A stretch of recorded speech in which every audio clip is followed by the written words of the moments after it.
I received one representation from one of the RTA activists indicating that there has been a complaint lodged in this particular area that there is some unclaimed coal.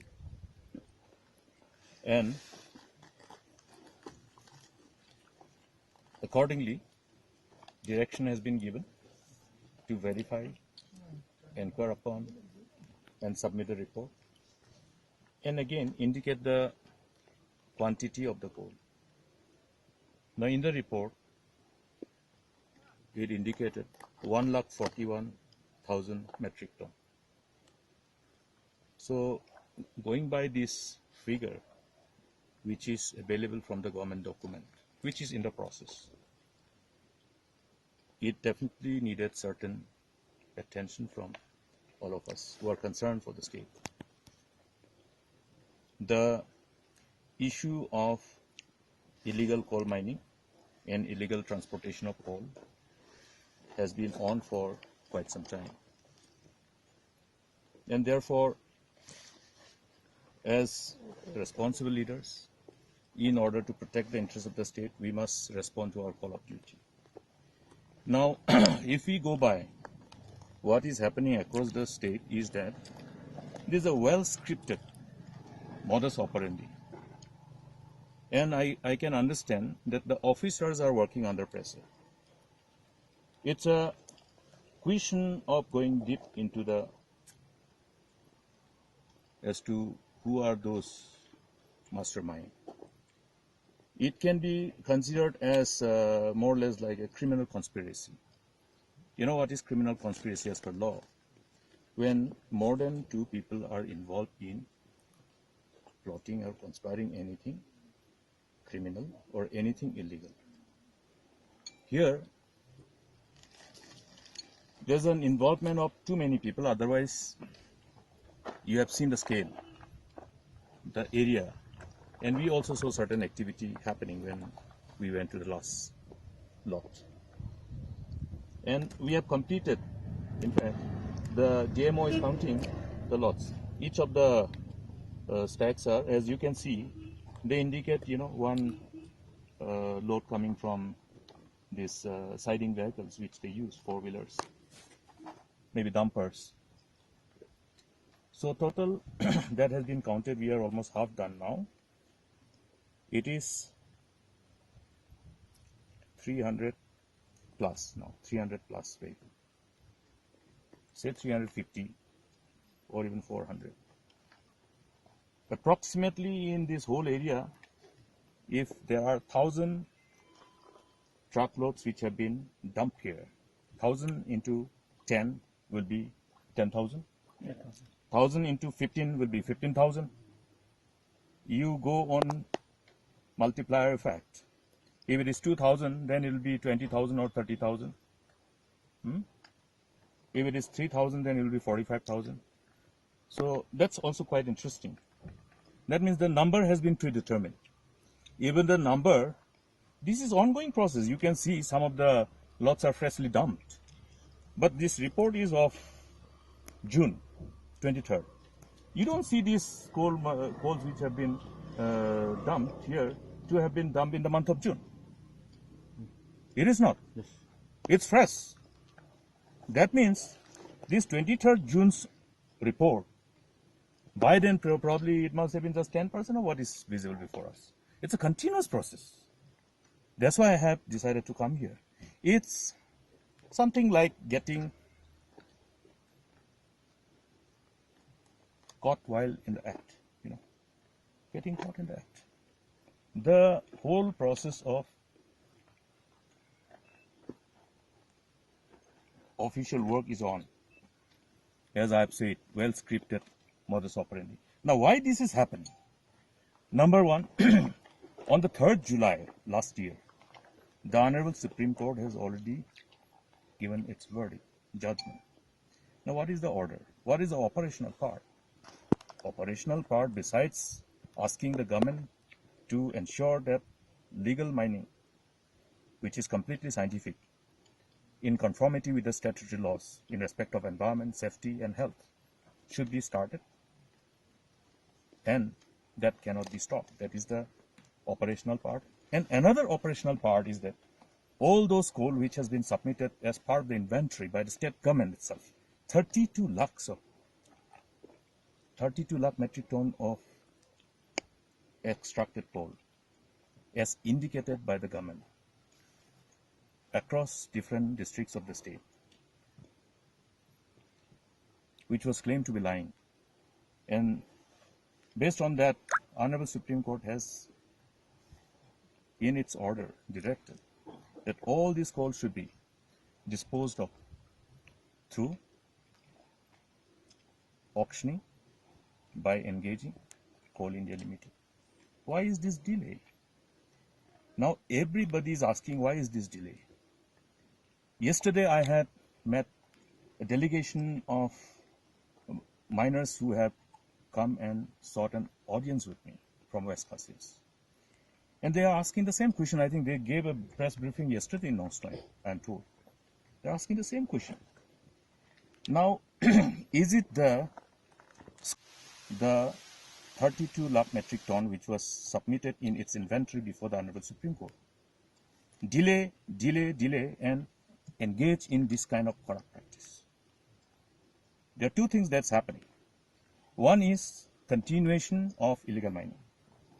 Another one is, in the name of this implementation of this scripted modus operandi of so-called auctioning the unclaimed coal, people are asking, this unclaimed coal, where is this unclaimed coal coming from? You have orders after order. It's not happening only in West Jaintia Hills or East Jaintia Hills. It's happening in West Khasias, happening in South Garo Hills. So that's why I'm saying this modus operandi, well scripted, is not by the district authorities. It is under the behest of some powerful people. This must be investigated. This must be investigated to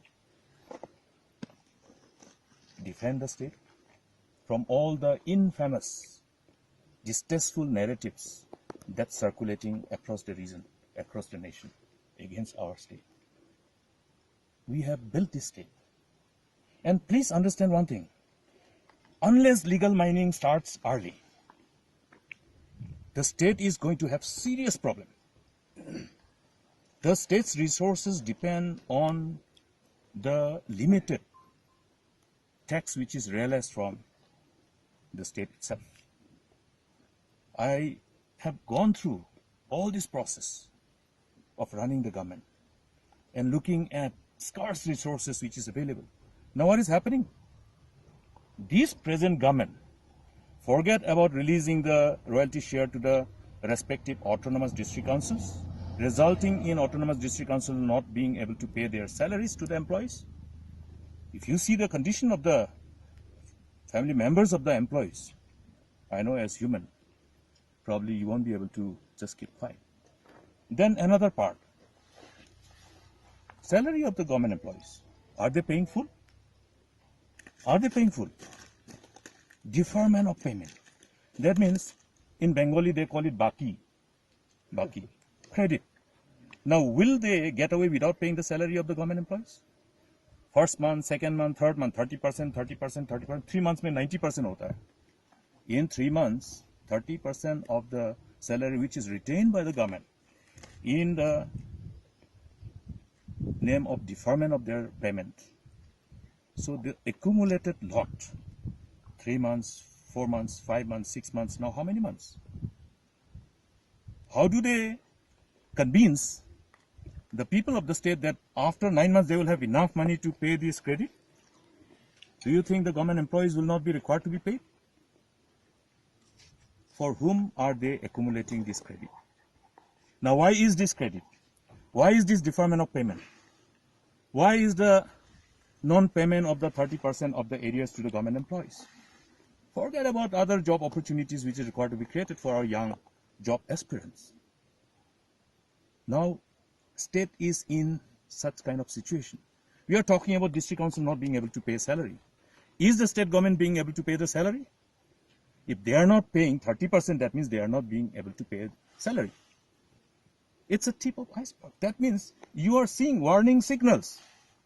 You are seeing warning signals as to what is going to happen to our state in the years to come. It's a very dangerous trend. It's unprecedented, never happened. That's why I have said that this government, the focus, the priority is not the state, is not the people.